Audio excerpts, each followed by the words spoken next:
xildhibaan mahad salaad oo ka tirsan mudanayaasha baarlamaanka Soomaaliya ayaa shaki badan ka muujiyay ciidamo cusub oo la sheegay in lagu soo tababaray dalka Eritrea oo dhawaan dowladda Soomaaliya ay diyaarada ku geysay magaalada Doolow ee xadbeenaadka ay wadaagaan Soomaaliya iyo Kenya balse ka tirsan gobolka Gado ee Soomaaliya.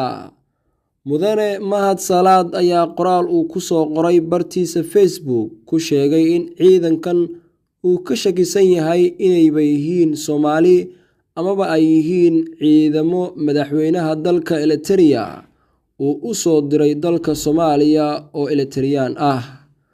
qoraalku uu ku soo qoray bartiisa Facebook ayaa u qornaa sida tan: talow qoladan farmaajo Doolow ka dajiyay horta Soomaali ma yihiin mise waa walaalaha cusub ee Afweeki uu Asmaro inoogu soo diray, ayuu u qornaa qoraalkiisa. xildhibaan mahad salaad ayaa ka mid ah xildhibaanada aan la dhacsaneyn habmaamulka ama hoggaanka madaxweyne Maxamed Cabdilaahi Farmaajo oo 4 sano ee xukunkaasi hayay ee uga harsan tahay bil iyo 20 maalmood.